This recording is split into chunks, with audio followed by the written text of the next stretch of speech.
Good morning, everybody. This is Cassandra. Welcome to Cassandra's Garden. I hope you all are having a wonderful pre-Thanksgiving day. Today I'm going to show you how I make my sweet potato casserole.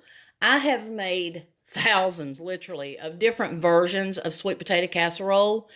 And my children and my grandchildren and my husband and myself, we all love sweet potatoes. They are loaded with vitamins and minerals and calcium and beta carotene that's really needed for um, immune health, and especially for pregnant ladies. This is like the most nutritious food on the planet is sweet potatoes. And some people find them very bland, but you can dress them up in all kinds of ways. Today I'm going to show you my version of the sweet potato casserole because I've had to learn how to adjust to my family's wants and needs, and this may really help you. I have here in a casserole tin dish, I have 8 sweet potatoes that have been peeled, cubed, and boiled, and then added just a little bit of sugar after I drained them. I added just a little bit of sugar just to knock off the bitterness, just a tiny bit, maybe 2 teaspoons full, and tossed it around. And after it cooled, I just simply put it in this casserole dish, and I have already cubed up a half a cup of real butter, and I only use real. Don't use margarine. It's just really not good for you.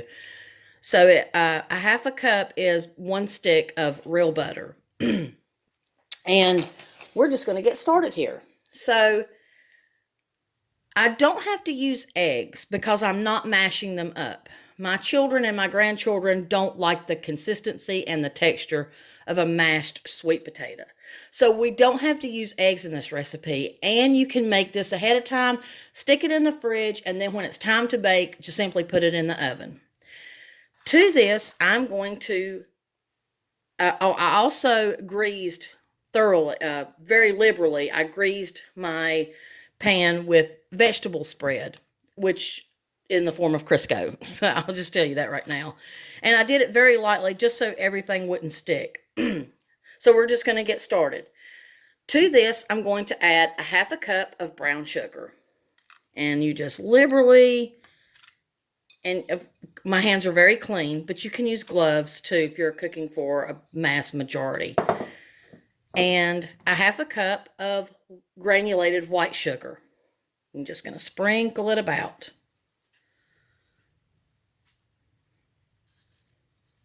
You're probably thinking, wow, that's a lot of sugar. And it does look like a lot of sugar. But it caramelizes and it creates a really delicious juice after it's baking. So it's not that bad. Now, to this, I'm going to add 1/4 cup of corn syrup. And I'm just going to don't worry about, you don't have to pre-mix all this. You can do it just like I'm doing, because when it bakes, it's all going to just kind of go around the entire potatoes itself and create a delicious, thick, wonderful juice, basically. Now I'm going to add 1 teaspoon of ginger. And I'm just going to shake it about. I don't even have to use my hands for this. The only reason I had to use my hands for the brown sugar is because it's sticky and tacky. And you just sprinkle it on like that. It's so easy after you get the potatoes peeled. That's the hardest part, is peeling the sweet potatoes before you boil them, because they're pretty hard. You cube them and then you boil them so that they'll keep their shape. And you add just a little bit of salt in the boiling water. This is 1 teaspoon of allspice. And you just shake it around like that. And don't worry, all of the cubes, all of the diced potatoes will get the flavor on them. Especially if you just shake it around the entire contents of your casserole dish. 1 teaspoon of cinnamon. This is so delicious, and it smells so good. I wish you could smell it. But it's so easy to make. Now, if you don't have time to boil your own, oh God, that smells so good. I just want to eat it now. If you don't have time to boil and peel and boil and cube your own sweet potatoes, you can buy them canned. It'll work just fine. And 1 teaspoon of nutmeg. And just sprinkle it around. And don't worry, as this bake, it gets really juicy, and the little bit of corn syrup that I added makes a really nice kind of like syrupy paste, and it's just delicious. And everything has a lot of flavor, so you don't have to worry about that. Now, a lot of people like to put pecans and nuts. My family don't like that. We want to taste the sweet potatoes and all that deliciousness. So for my topping, I'm going to be adding marshmallows, and I'm going to tell you how much. It is 1 bag of marshmallows, a 10-ounce bag.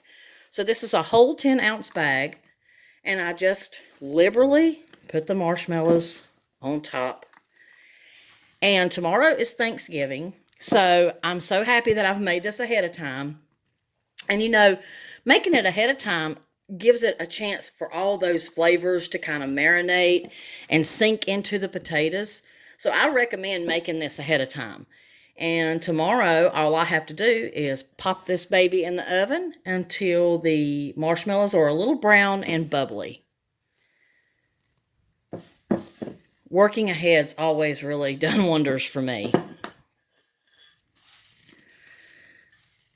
And just fill any holes. You can make this a day or two ahead of time, and the longer that you make it ahead of time, the better it tastes, because it gives all those spices and sugars a chance to just kind of marinate and just be really delicious. So I'm going to put this top over it. I'm going to pop this baby in the fridge, and it's going to sit and just kind of marinate in that wonderful juice I created with the corn syrup and the sugar, and it's going to be so delicious. Even my 6-year-old granddaughter loves this. It's sweet, but not too sweet. It has just enough spice in it to help you appreciate those wonderful fall spices. And it's also healthy, because the sweet potatoes are very healthy. So the whole family loves this. This is really small. I usually get fussed at because I don't make enough of these, but I have enough to cook. So they just have to deal with it. I'm going to let this sit in the fridge, pop it in the oven tomorrow, and it is going to be amazing. I hope you enjoyed this. This is my own recipe that I've tweaked and, did trial and error, and I've made lots of failed sweet potato casseroles, but this is a no-fail. This is easy, it's delicious, and I think that you and your family will enjoy it too. Happy Thanksgiving, everyone, and happy gardening.